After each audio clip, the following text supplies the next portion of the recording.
couple things. So we were talking about Seth Godin earlier in Writer's Block. He has a great line where he's like, nice. Nice. For episode 6 of Leaders Create Leaders, we head out to the capital of Texas to visit Brian Holiday, a modern-day genius.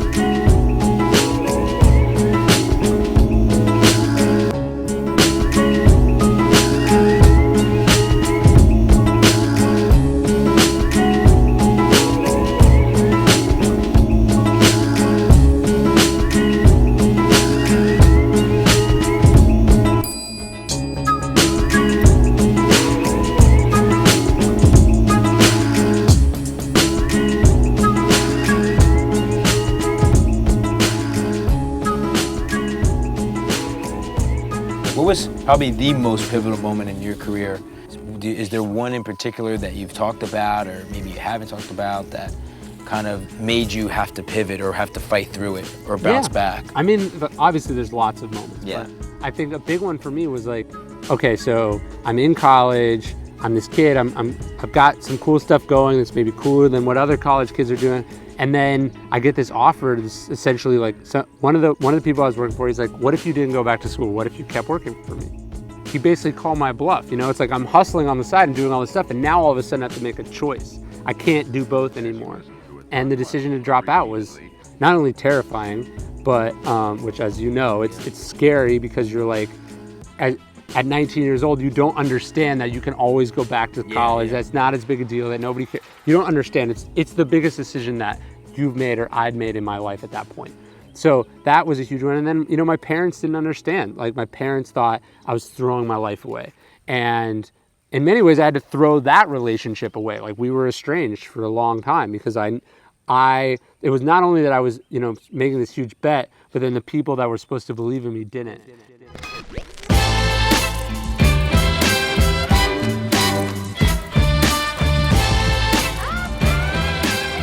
After dropping out of college at 19 to apprentice under Robert Greene, he went on to advise many best-selling authors and multi-platinum musicians. He served as director of marketing at American Apparel, where his campaigns have been used as case studies by Twitter, YouTube, and Google, and written about in Ad Age, the New York Times, and Fast Company.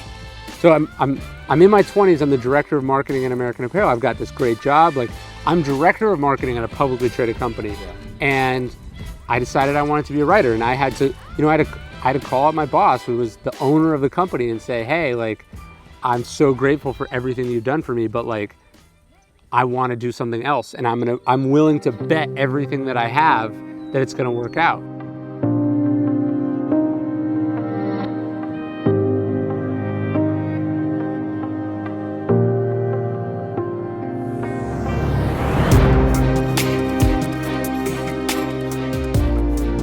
Could have fallen totally flat on my face, you know, like there was no guarantee that it was going to work.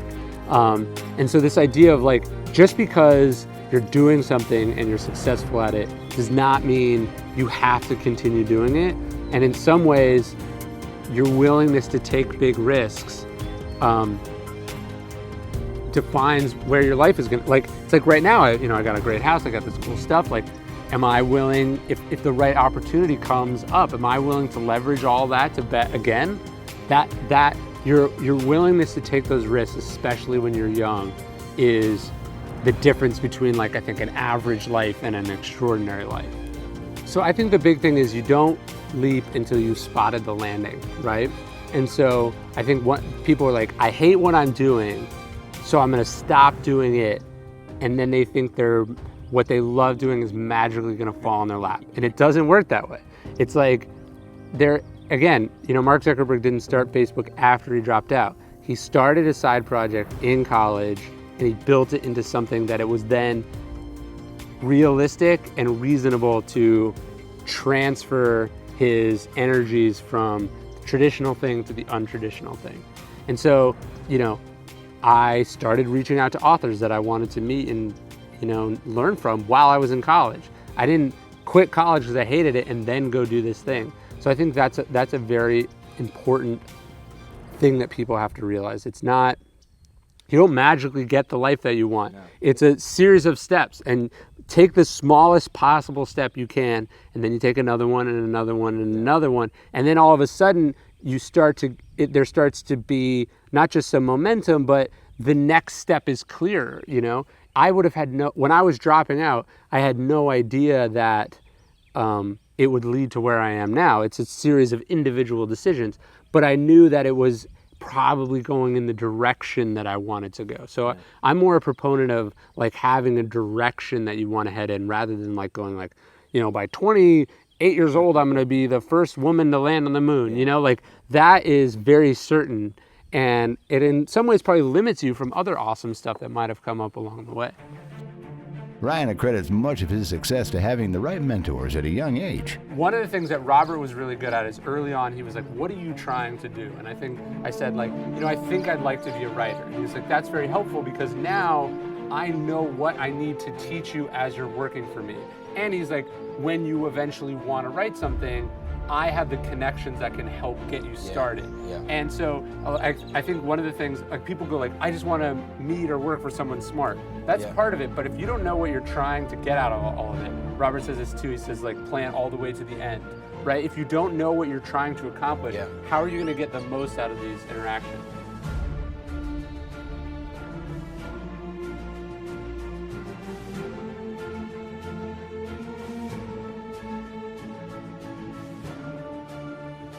What are some of the leaders that you look back at in history that you've really pulled amazing knowledge from? So that book is based on a meditation from Marcus Aurelius, who is the emperor of Rome. For people who have no idea about the Roman history, he's the old guy in Gladiator that Joaquin Phoenix kills. Is my failure as a father.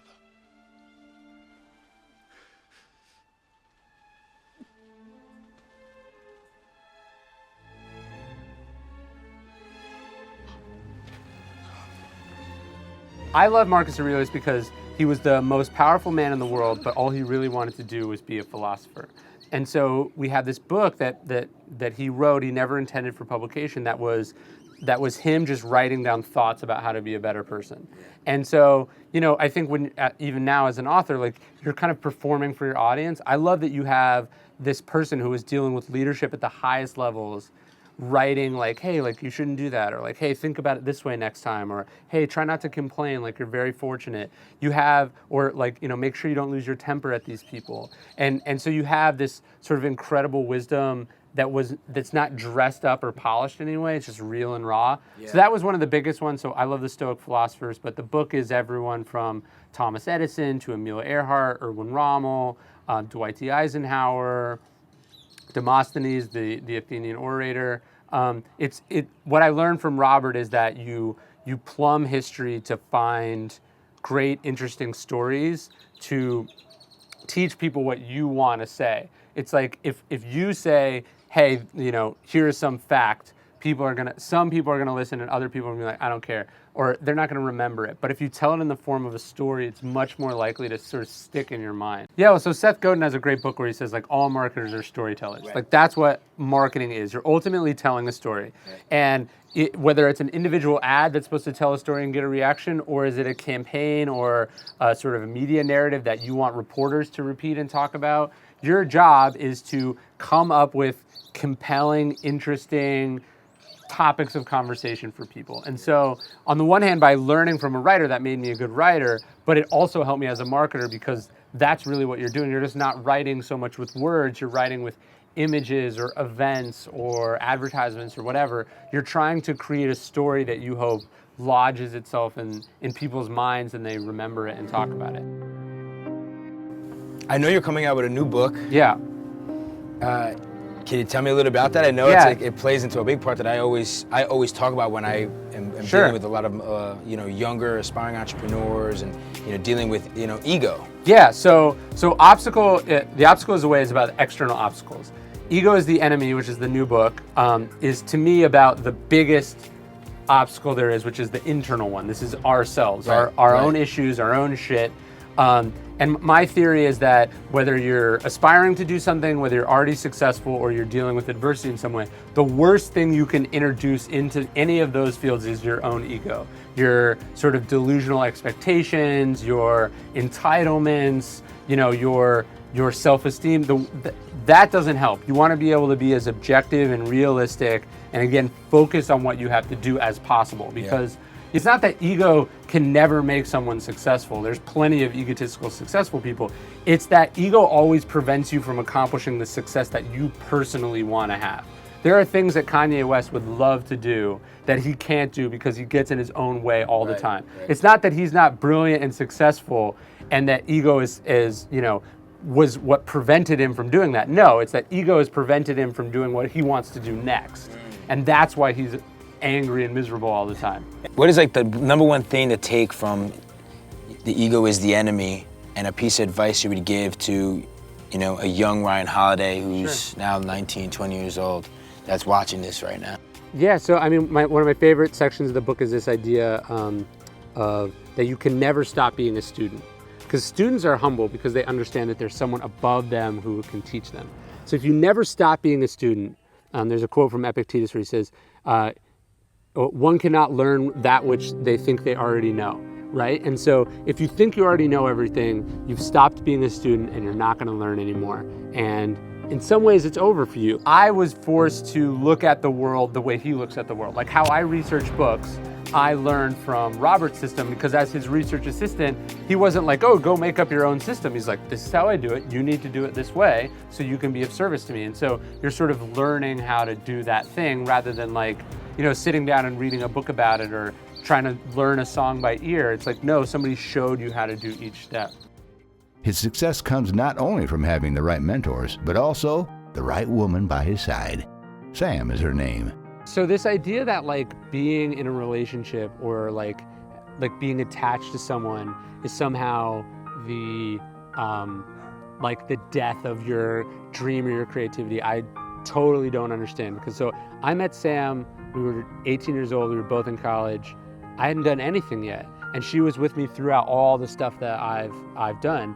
And like I think I would have spun off the planet or messed up horribly or, you know, failed or, you know, thrown myself off a bridge if I didn't have a person that I could have asked for help and support and guidance and, you know, sort of unconditional love from. So in many ways, having a relationship was not only not a distraction to my work and my writing and my career, but it supported it and enabled it. And so, like, look, different things matter for different people. You have different priorities. But for me, being in a relationship, especially with her, is what made my success possible rather than being like some sort of sacrifice or whatever.